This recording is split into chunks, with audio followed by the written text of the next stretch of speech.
กองประชุมสมัยวิสามัญเทื่อที่2ของสภาแห่งชาติสุดที่9ไขขึ้นอย่างเป็นทางการในวันที่17มีนาคม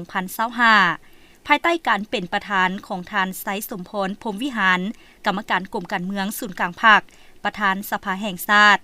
โดยมีทานทองลุนศรีสุริตเลขาธิการใหญ่คณะบริหารงานศูนย์กลางภาคประธานประเทศแห่งสาธารณรัฐประชาธิปไตยประชาชนลาวทานสอนไซศรีพันธรกรรมการกรมการเมืองศูนย์กลางภาคนายกรัฐมนตรีแห่งสาธารณรัฐประชาธิปไตยประชาชนลาวมีบรรดาการนำพรรครัฐอดีตการนำพรรครัฐพร้อมด้วยสมาชิกสภาแห่งชาติประจำเขตเลือกตั้งต่างๆเข้าร่วมท่านไซสมพรพรหมวิหารได้กล่าวสุนทรพจน์เปิดของประชุมอย่างเป็นทางการซึ่งมีเนื้อในบางตอนว่าปี2025เป็นปีม่วนท้ายของสภาแห่งชาติสุดที่9ซึ่งสภาแห่งชาติจะได้เอาใจใส่เพิ่มทวีการจัดตั้งปฏิบัติพระบทบาทสิทธิและหน้าที่ที่ได้กำหนดไว้ในรัฐธรรมนูญกฎหมายด้วยความรับผิดชอบสูงและให้ปรากฏผลสำเร็จอย่างจบงามถึงว่าในท่ามกลางสภาพแวดล้อมของภาคพื้นและสากลพวกมีการผันแปรไปอย่างสับสนว่องไวสลับซับซ้อนคาดคะเนได้ยากซึ่งส่งผลกระทบโดยกงต่อบรรดาประเทศในโลกรวมทั้งสาธารณรัฐประชาธิปไตยประชาชนลาวบวกกับความยุ่งยากทางด้านเศรษฐกิจการเงินที่แก่ยาวมาหลายปีส่งผลกระทบโดยกงต่อการพัฒนาเศรษฐกิจสังคมการดำรงชีวิตของพนักงานรัฐกรทหารตำรวจและประชาชนบรรดาเผ่าในขอบเขตทั่วประเทศในเงื่อนไขดังกล่าวด้วยความพยายามเอาใจใส่นำภาษีนำของคณะบริหารงานศูนย์กลางภาคการเฮ็ดเวียกร่วมกันอย่างใกล้ชิดในการแก้ไขปัญหาที่เข็งห้อนต่างๆระหว่างสภาแห่งชาติรัฐบาลและด้วยความสู่สนบุกบืนของทั่วระบบการเมือง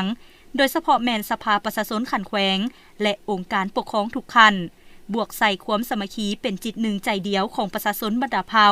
และการสู่สนของทุกภาคธุรกิจได้เฮ็ดให้บรรดามาตรการแก้ไขความยุ่งยากได้เฮ็ดให้บรรดามาตรการแก้ไขความยุ่งยากด้านเศรษฐกิจการเงินได้รับการจัดตั้งปฏิบัติอย่างจริงจังกว่าเก่าซึ่งได้รับผลสำเร็จหลายด้านเฮ็ดให้เศรษฐกิจของประเทศสืบต่อมีการขยายตัวในทางบวก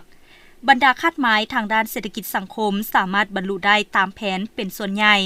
และคาดหมายจำนวนหนึ่งสามารถปฏิบัติได้ลื่นแผน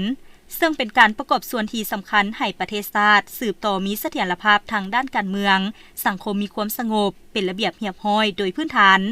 เศรษฐกิจยังสืบต่อมีท่าเอียงขยายตัวต่อเนื่อง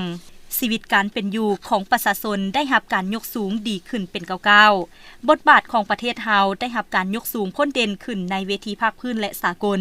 การดำเนินกองประชุมสมัยวิสามัญเทื่อที่2ของสภาแห่งชาติสุดที่9ในครั้งนี้ด้านหนึ่งก็เป็นการปฏิบัติพระบทบาทสิทธิและหน้าที่ของสภาแห่งชาติตามที่ได้กำหนดไว้ในรัฐธรรมนูญและกฎหมายว่าด้วยสภาแห่งชาติอีกด้านหนึ่งก็เป็นความพยายามและความเอาใจใส่ของสภาแห่งชาติในการจัดตั้งผันขยายแนวทางนโยบายเปลี่ยนแปลงใหม่ของภาคให้เป็นอันละเอียดเข้าใส่เนื้อในของรัฐธรรมนูญกฎหมายเพื่อสืบต่อสร้างรัฐที่ปกครองด้วยกฎหมายสู่บัดเก้าใหม่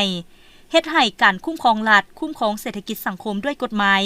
มีประสิทธิภาพประสิทธิผลสูงขึ้นเรื่อยๆกองประชุมสมัยวิสามัญเทื่อที่2ของสภาแห่งชาติสุดที่9ครั้งนี้จะได้พิจารณารับรองปัญหาสำคัญพื้นฐานของประเทศชาติคือ 1. พิจารณาและรับรองเอารัฐธรรมนูญฉบับปรับปรุงปี 2025 2. พิจารณาและรับรองเอาการปรับปรุงกฎหมายจำนวน2ฉบับคือ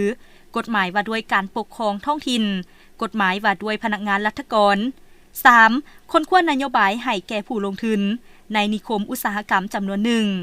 4. พิจารณาคำเสนอของท่านนายกรัฐมนตรีเกี่ยวกับการปรับปรุงกงจักรของรัฐมนตรี